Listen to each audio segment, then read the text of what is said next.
My name is Sherry Smith. I am a descendant of through both of my parents, of the Mi'kmaq Nation of present-day northern Maine and the Canadian Maritimes. I'm also a relative of the Penobscot Nation on my dad's side.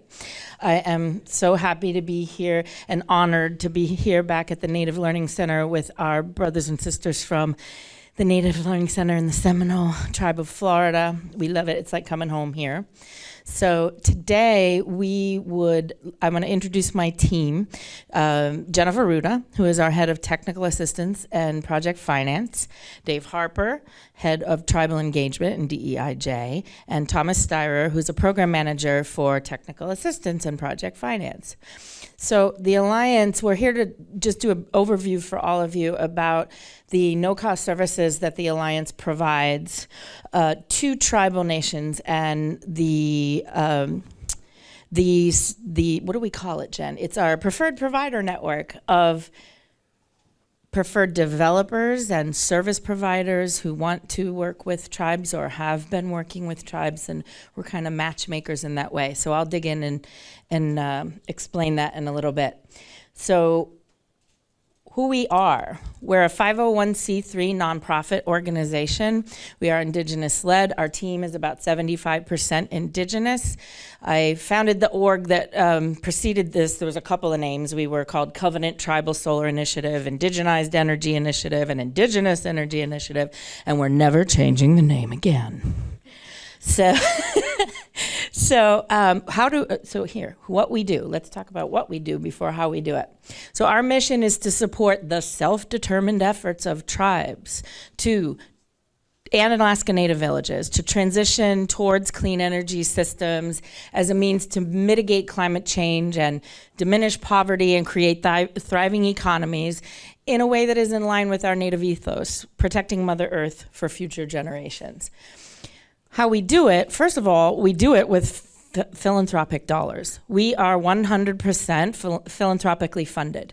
We do not run on federal dollars, and we do not for a reason. We help tribes procure federal dollars, and we'll talk about how we do that. But we don't take federal funding because if we were to take federal funding, we would just become functionaries of government. And many of us have been feds, myself included, on our team. We need to influence our federal colleagues and work together with them as peers, not as employees. And we can't do that if we take federal funding. We will sometimes work with entities that are federally funded as a partner, but we're not taking any federal money. So we run 100% on philanthropy. Our donors are the largest foundations in the country, and they are seeing, like Pilar alluded to earlier, philanthropy is stepping up. They understand the predicament that this wonderful bunch of funding through IRA and related legislation is bringing, but there are gaps, and that's where they are funding us to help fund the gaps for you. So we'll get into that in a second. So we offer our services through 4 pillars of support built upon this foundation of Native cultural values that Dave and his team uphold, and they're the first points of contact, and we'll get to that in a moment. But the 4 pillars are technical assistance and project finance, our energy policy and government relations pillar, information, resources and events, and education and workforce development. So meet our tribal engagement team. That's Dave in the middle. We have Monica Paradise. She is a member of the Confederated Tribes of the Umatilla, and she focuses on, we all work nationally, but she's more focused on the Western region. And we have a new tribal liaison who just joined us this month, Ramon Marquez. He is a member of the Kickapoo tribe. He's also Kumeyaay, and that's supposed to say Pai Pai, not Pal Pai. So sorry about that, Ramon. So if you're a tribe and you reach to us for support, these are the folks you're gonna meet first. And I will ask Dave to talk about that and explain what that process is like for when you reach out to us for support as a tribe. Great. You know, I was at the airport one time, I was wearing this hat, and he thought it was a yarmulke or something. He goes, "Can I touch your hat?" And I was like, "I don't care," you know, and I took it off, I had a big ringworm right here, and that's why I was wearing it. No, I'm teasing. Yeah, Indian joke, sorry. Well, yeah, what we do is we do a lot of travel, and the reason why we do that is we go to your community. We go to the tribal community, and we sit down with elders, with young people, with tribal council members. We meet you where you're at. And so the only, the thing is that if you have an interest, like just recently we were at one of the tribes where the elders were tired of having their power go out and using all their own money to pay for high costs in their utility. And so they asked, can you come and talk to us about what solar is? What's a microgrid? How can we reduce our costs in our home? And so when we got there, we wound up meeting with about 30 elders who were upset. Even though the tribe is paying their bill in the gaming compacts, they were still feeling the pinch of the welfare of the tribe paying such a high amount of money. And so they wanted to have a microgrid put in their housing development. And so they were moving their politicians, their council people, to get something done. And a lot of times that's what happens. That's how it moves, is that maybe grandma has a 40-year-old grandson living with him and he doesn't have a job and hasn't worked, and she's worried that he's not going to have a job. And so she says, is there any way we can have industry here where my grandson can come to work? Because I'm getting older and I may pass soon, and I think he needs a job so he can carry on and forward. Different types of thinking, right? Different types of emotional distress. And so a lot of times it's ourselves, what they call it, our ability to be self-sustaining. And so our elders think that way. And so when we sit down and talk to them, they're like, what is it, about, we hear about solar, we hear about microgrids, or we don't understand that. And then they become the champion in the community and move the tribal government to start looking at industry. And so, or a lot of times we get the tribal council guy that says, I've been thinking about microgrids or thinking about utility solar. What does it take? And Pilar's presentation was excellent, because that's the type of stuff we have to go into tribal communities, but we have to really slow it down. Really slow it down, because it's a new concept, it's a new thought, and we go from the small microgrid to the large utility and the movement of energy. What does that mean? And because we're so widespread in a national level, we get everything and anything. And all we were in the nation of Hawaii, come back to Alaska, now we're in Florida, we'll be up in Maine, so we move around. I think we're at 60 tribes now, helping them where they're at. And so we go into those communities and we sit down and we'll talk, we'll listen, we'll hear where they're at, where they want to go. And then when we figure out what they're looking at, then we call on the next pillar, and that's the technical pillar. Yeah. Thank you, Dave. Dave said it a few times. We are not here to prescribe or dictate or highly recommend. I mean, we will if we're asked, but we're all about the self-determined pursuit of whatever clean energy future is desired by the tribe. So we're here at your disposal and at your request. We support tribes with tiny little projects all the way up to utility scale 500 megawatt and above projects. We have about 4 gigawatts in development among those tribes that we're currently supporting. We're staffing up every day to be able to support more. So where's my clicker? There it is. So the technical assistance pillar. Basically, this pillar is to help support you all in doing and taking advantage of everything Pilar was talking about. There's over 116 or so federal programs out there right now, and how do we navigate those? Like, which one is best for us? Most tribes don't have the capacity or people on staff that know how to sort through all that. And there are great technical assistance programs, and there are services, and our federal colleagues at DOE, Office of Indian Energy especially, Loan Programs Office, they are there to offer support, but there's nothing like a team of experts coming to your tribe and sitting with your council and your experts, whoever they may be, because we all know that in most tribal communities, we don't have bona fide tribal clean energy managers. We have the air quality person, or the TIRO officer, or someone on council that's the champion. And so until such time that we have developed a generation of clean energy, tribal clean energy specialists, which we'll get to in a minute, we're hoping to help there, you have this team. And so we basically assess what the options are. We do work with you to do your energy planning, and I'm going to have Jen explain this better than I can. But all of this is paid for through philanthropy. You don't have to pay for this service. We come in, we talk, we listen more than we teach, and we learn what the tribe would like to do. We make recommendations, and then we try and identify the streams of federal funding that can pay for the bulk of it, and then we work with our philanthropic partners who are funding us to pay for those things, like the pre-development costs, like the feasibility studies. Anything that's not covered by federal funding, we can cover with philanthropy. And it's Jen's team that comes in, and she can explain how that all works. You got one?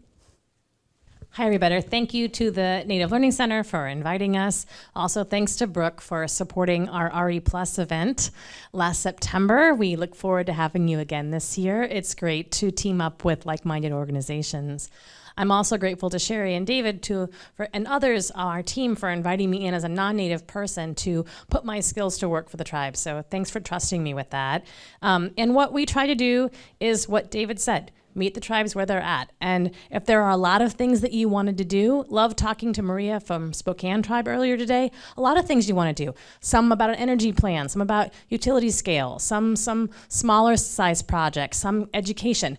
That list of things makes us all excited. We know these things come together, and it's okay to have kind of a complex to-do list. That is where we can come in and hopefully apply expertise, resources that we have to help you get all of those things moving if you need help and there are barriers in your way. I think what has surprised me the most as a science person stepping into this role and working with tribes since about 2016 is that there's misinformation out there, and it's coming from places where I didn't think that was possible. For example, utilities and co-ops. I thought if you went into a utility and said, hey, we're filing for interconnection here, let us know if we've got room, that you get an answer back that was, well, here's how much room we have. But sometimes they don't want to work with the tribe, so they just tell them there's no space. And the tribe, if they don't have their own energy expertise, will probably just walk away from that, which is a huge missed opportunity for both sides. And so I was disbelief. How can that be? And then it was frustration. And now it's no nonsense, like, not again. We're gonna have to see if we can support the tribe by having our engineers sit at the table to make sure that we've done our own study so that we can really get down to what's possible.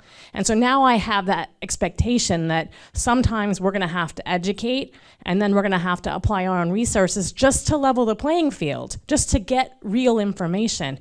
And so our team would love to do that. And if you have needs from helping your own tribal council have a greater understanding of renewable power and opportunities, to sitting down with the utility, to working with your consultants and contractors to help make sure you're getting exactly what you need, supporting scopes of work or requests for information.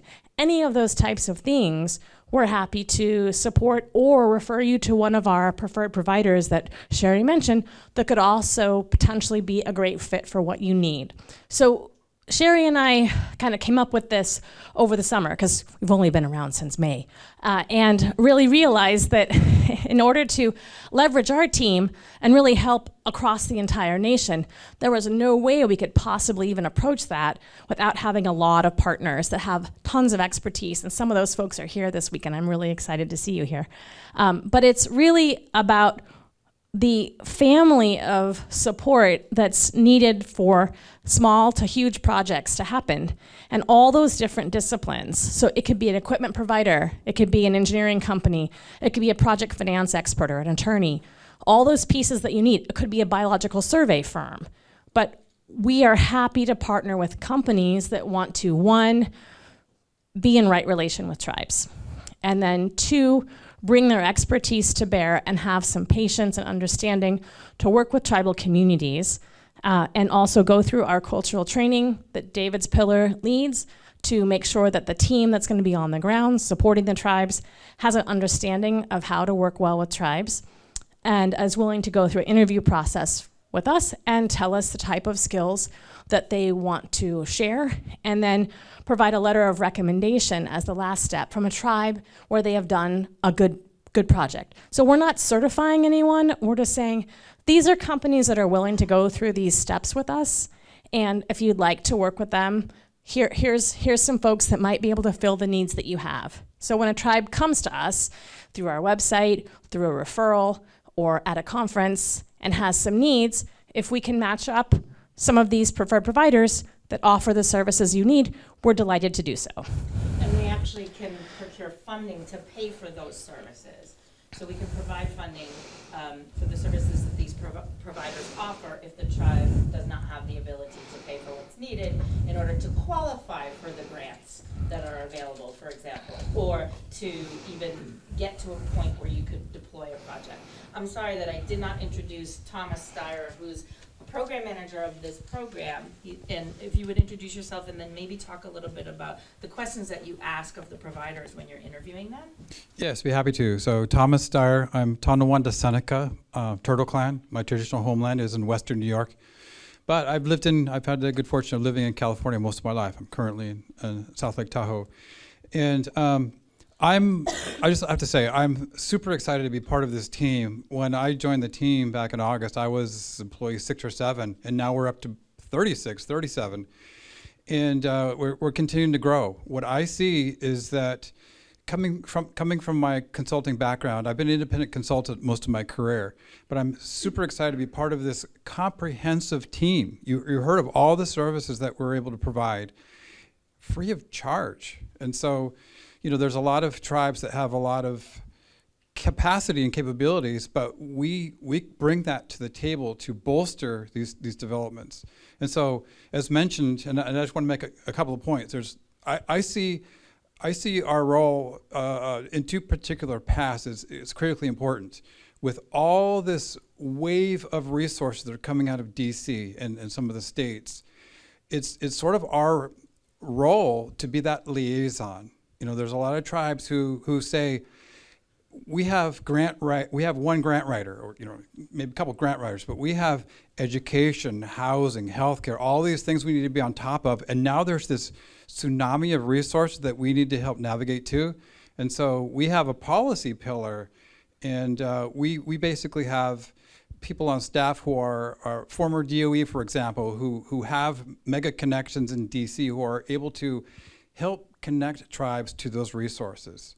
And so, that's one role. But what role we're talking about here with the preferred provider program, I look at it like this, and I explain it like this. If we turn back the clock 1 generation with the advent of gaming throughout Indian country didn't have that industry knowledge, industry relations. And so Indian country had to go through that process to be where we are today. And that was a real difficult process for a lot of tribes. And fortunately, there was the National Indian Gaming Commission to kind of help with that process, put some parameters on. But there are no parameters in the renewable energy space. So we see it as our role to be that liaison between tribes and industry, right? And so there may be a lot of situations where, hey, we have this vision for this project for a community, but we don't know the first step. Who do we reach out to? Who do we talk to? How do we get help to put together this grant to support our feasibility study for the first initial steps? And so I'm excited to be part of this comprehensive team that we can bring those resources to the table. A lot of it's in-house. We have a lot of subject matter experts that we can tap into, but we also, each of us has a network. I mean, this is our network, right? And so we're able to draw in that.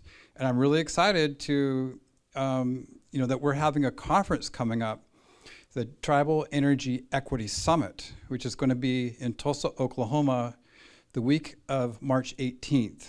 And that's going to be an incredible opportunity for all these resources to come together, for industry to come together, for federal agencies to come together, for just the real powers that oversee the transition of renewable energy. So I encourage everybody to attend that. So another pillar, as Thomas was alluding to, our energy policy and government relations pillar.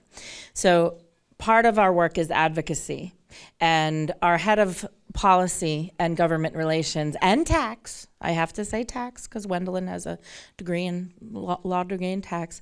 Wendelin Holland is, I call her our federal Sherpa. She was a Fed for almost 20 years. She ran the Office of Commercialization for EERE at the Department of Energy, Energy Efficiency and Renewable Energy.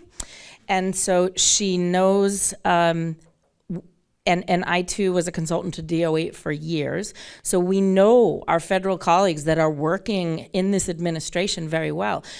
Pilar is another one of our advisors that also is very close with our federal colleagues. So we help to be that liaison above and beyond the conduits that are already in place between the federal government and the tribes. We decipher, we buffer, whatever you need us for, we're there for you for that. So we serve as a liaison to minimize overwhelm, pretty much, and help decipher and maximize the available federal resources for your tribes. We also maintain relationships with regulators. We're very close. We work really closely and put a lot of pressure, and as Wendelin loves to say, we're a little bit more than annoying, to FERC, Federal Energy Regulatory Commission. We have a great relationship with the Office of Public Participation that is newly stood up there. Chairman Willie Phillips from FERC gave the keynote at the aforementioned Tribal Energy Equity Summit last year, and the point of that was equitable transmission for a just transition. And many tribes or a handful anyway, are realizing that the regulatory barriers that exist can be the go, no-go factor in whether or not your utility scale project connects to the grid. We're supporting tribes right now in very serious situations where their viable project is at risk because of inequitable regulations. So we're doing this kind of work on a daily basis, Wendelin and her team. So we also, this is where the federal grant writing operation lives. It dovetails with the technical assistance team. Our federal grant writers support your tribal grant writers, or if you don't have a tribal grant writer, if you're gonna apply for a specific program, we will assign a team to you. Kevin from McGeezy can attest. We will put a team together. We prefer a little notice, don't come in 3 weeks before it's due, but, try and in advance, reach out as soon as you know you want this grant opportunity. Our resource center on the website, in the next iteration of the website, which will be coming out in the next couple of months, we'll have a resource center and it'll be a one-stop shop to look at all the grant opportunities, along with the other one-stop shops that are out there. But you'll be able to see when they're coming and maybe put a little reminder on your calendar to reach out to the Alliance to get your grant writing team in place. So we can help with that. We are also our partners to other institutions. We just became a partner on the Region 8 TICTAC, the Thriving Communities Technical Assistance Center in EPA Region 8. So we will be supporting the 28 tribes in that region, which is Montana, Colorado, Wyoming, Utah, North Dakota, South Dakota. Who else did I forget? Colorado. So we will be there to represent the interests of the 28 tribes in that community to make sure that that assistance center is providing good quality service to the tribes. We'll have someone located in Region 8 servicing that program. So we're also, one of the reasons I founded the predecessor org years ago was the issue of discriminatory practices by co-ops and suppliers like, I won't say the name, who feed the co-ops and utilities who, shouldn't but do charge exorbitant rates for the same electrons down the same lines that they charge non-native people half the price for. And they shouldn't turn power off to the homes that shelter our elders and our sick and our babies, but they do. And so the legacy I want to leave with this organization is that we hold FERC's hand to the fire to have them implement a system of accountability and to stop these deadly shutoffs so that our elders don't freeze to death in their own homes, they don't fry to death in their own homes because they can't afford to keep the power on. And so we are working on that always. And I promise you I will not leave this earth until that is fixed. that is my pledge to you. So the policy pillar is very important as well, and we're doing all kinds of work behind the scenes that isn't so much in the forefront, but trust us, where they are being more than annoying. Education and workforce development. We're fortunate to just have brought on a member of the Confederated Tribes of the Umatilla, Lindsay Watchman, who has been in tribal government himself for years. He's an educator. He has advanced degrees in curriculum design and education. Education and workforce is in my DNA. It's where my history comes from, especially renewable energy education. So I'm so pleased to pass the torch to Lindsay, who's taking on this pillar. Part of this pillar is our Tribal Energy Leaders Fellowship Program. The plan for this, and we have funding for it, was for it to live at the American Indian Policy Institute at Arizona State. They have suddenly had a capacity issue, and we may need to find a new home for it. But it's very important to us that it be in a place like ASU with 68 Indigenous faculty and 3,800 Indigenous students that has the capacity to handle a program like this, which will start out as a seminar series in its first iteration, and then it will be a certificate and a master's degree. And this is to take those champions in your community who are already doing the job of your tribal energy, clean energy leader, and then bolster their on-the-job skills with bona fide clean energy knowledge and expertise, and to certify it, because we all know in Indian country you can never have enough education and certifications, and it's so important to give this opportunity to tribal members who are doing this job already, but also to bring along those students who want to have a career in clean energy. They want to support their tribe either in policy or lobbying or whatever the case may be, and to have a place to go for this very specific type of education. So we work in conjunction with tribal colleges. The goal was to have this program set up in like 5 or 10 regions across the country. We're having some fits and starts at the beginning here, but we had an anonymous donor give a chunk of money to fund this. So it is going to happen.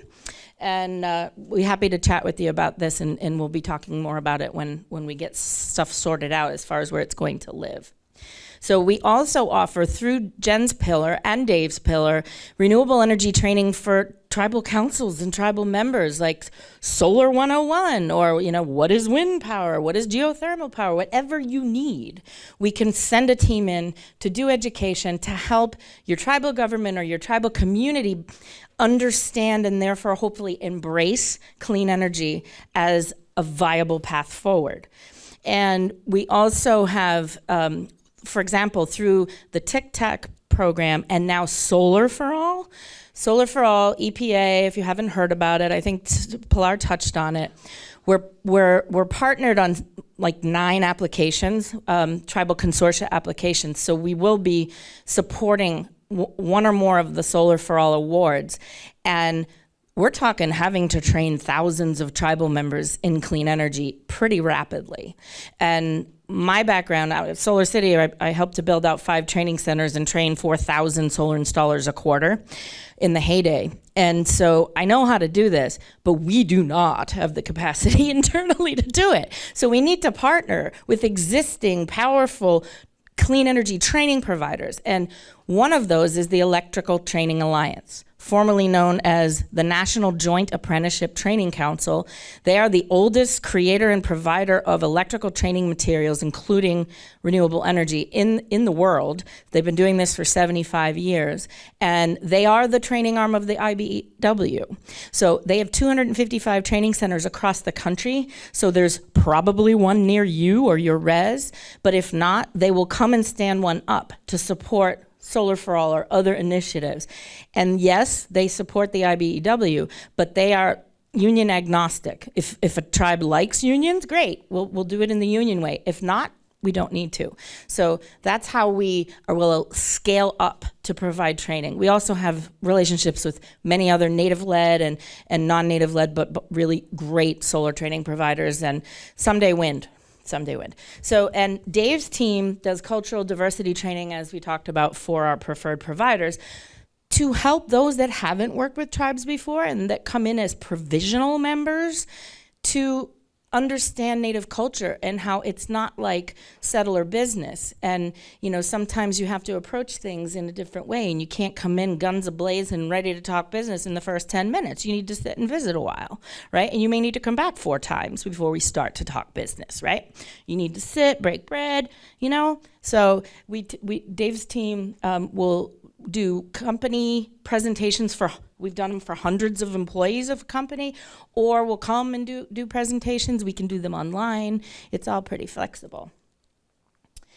Events and information resources. One of the ways that we unite Indian country and industry and feds is through our events. The first ever Tribal Energy Equity Summit that Thomas mentioned was held last year at the Mille Lacs Band property in Minneapolis, and it was momentous. If you weren't there, I encourage you, please come. It's no cost to tribal leaders. You can bring up to 2 tribal leaders at no cost. We offer travel stipends. Please come to Tulsa. It's tribalenergyequitysummit.org, March 18th to the 22nd. And this is where we gather together federal representatives from FERC, from DOE, with tribal leaders, with Native facilitators. Paul and Leslie Caboti. Paul is Hopi, Leslie is Crow, and they are badass facilitators. And they help mediate, not necessarily mediate, because it was very, very amiable, the conversations. Difficult, but they enable the tribal voices to be heard first, and we have separate sessions with tribal leaders to sort out some pretty painful things, like how did the history of electrification in our country impact tribal nations, and how are we not going to do it that way this time in this fourth industrial revolution where we're building out the grid again. So these are the subjects that we talk about. We're going to be talking about the executive order. What is it? Pilar 144. That one. We're going to have a whole session on that. And our keynote speaker is Madam Treasurer. I'm her biggest fan, Chief Lynn Malerba from the Mohegan Tribe. So please join us if you can for that. We held in September the first ever Tribal Clean Energy Technology Symposium at RE+. If you're not familiar with RE+, it's North America's largest clean energy event. It used to be called Solar Power International, SPI, for anybody who remembers that. I was on the planning committee for SPI back when we had 250 people that would come. Last year was 41,000, so that's how old I am. And we were invited by SEIA, Solar Energy Industries Association, and SEPA, Solar Electric Power Alliance, who are the sponsors of that event and the creators of that event, to have the first ever tribal clean energy track at RE+ last year. We were standing room only. We had a room smaller than this. We expected maybe 100 people. We had to squeeze 250 people in that room, tribal leaders, industry leaders, government leaders, and we had to turn over 100 people away. It was such a tremendous outpouring of interest that we're doing it again. It will be in September. It's in Anaheim, RE+, and it will be a tribal track, and it will be more of its own conference, really. And so please be on the lookout for that. Go to our website, sign up for updates, and you'll get all the event information. We will be having a Tribal Clean Energy Finance Forum with our friends at Department of Energy Loan Programs Office, Jigger, and team. That will probably be late spring, early summer, maybe late summer when it's hot in Washington and no one wants to be there, but we'll see. The feds, it's hard to pin them down, right? And guys, sorry, to get a date. So we will be doing that. And lastly, our Clean Energy Quest webinar series, we just launched it. It's new. We're focused on clean energy considerations like project finance, tribal utility formation, independent power producer model, if you want to learn about that, transmission and interconnection, and more. Those are happening. The schedule, again, you can sign up for updates on the website, and we'll be doing those periodically. We're going to try and not run them up against Tommy Jones, which is the third Wednesday of every month, I think. We're going to try and do that so you can not miss anything. Oh, my buffalo. So I won't make you read all this, but this is the principle that guides us is a principle of EWONAP. And EWONAP is the word that my Mi'kmaq ancestors coined to describe what is necessary to survive in a world that is settler and indigenous. And my tribe, the hereditary chief I descend from was baptized Catholic in 1605. And so our people learned, okay, they're coming and we need to find a way to survive and to work together. And so EWONAP means recognizing and having a willingness to see the strengths of indigenous wisdom and lifeways and traditional ecological knowledge, and also seeing the benefits of Western knowledge and technology and combining both together. And on our team, because we are a hybrid team of natives and non-natives, it's that we have to work together or this isn't gonna work. We can't do this alone with just Native people, or you need to be 4/4 or you can't work on this. Listen, we're in crisis. The world is frying, right? We're in an economic crisis. We're in an environmental crisis. It's an existential crisis. We need to work together. That's the premise that drives us. And it gets hard, y'all. You know this. The cultural clashes, the socioeconomic clashes, the age clashes, the race clashes, they're difficult. We just remember we push through it. We try and apply tools and people and humans and resources to help us get through those rough patches, because we know that what's at stake is too important. And we have all of us committed to do our best till every tribe that wants to be can be, energy self-determined. So I say Walalik, which means thank you all from the bottom of my heart. Shanabish, so that was my best attempt at Seminole. And thank you. I will let Dave speak if he would like to close us out, and we can take any questions. As a Mojave Indian here in Florida, we have a Mojave Red-tailed Hawk staff at NAHASDA's corporate office. NAHASDA went into the Mojave land in the Mojave Desert, and the elders said, we want NAHASDA to always remember who they're making money off of. And so the elders we came and brought a staff here, and it sits at the corporate office of NAHASDA. Second one is my daughter's here, and she got a scholarship from NAHASDA, and now she's working in energy. So she's here, and that scholarship was from NAHASDA. So again, full circle coming back around. And so in closing, the impossible is possible.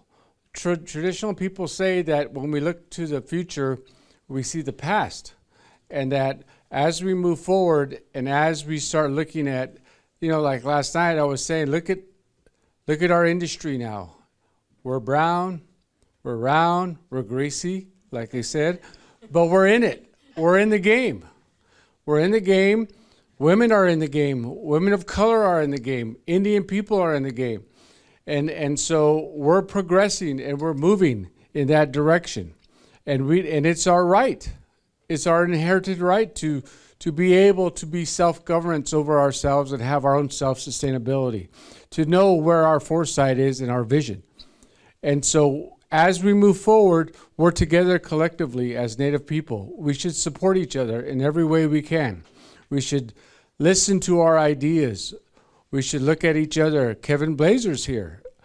He's a forefront in Indian country up in the north. we have people here from all over that are making change for Indian people. Let's support each other and let's move forward in a good way. And as we leave, let's look in the next one. We'll see you in Tulsa, Oklahoma. Even Chance Rush wants to come, he said. Yeah, man, I'm ready. He wants to come along, he said. He bought into the thought, idea, and the work. And so, welcome everybody. Use us. We're here. We want to help Indian people. We want to at no cost, and we want to move our people to that direction. Thank you.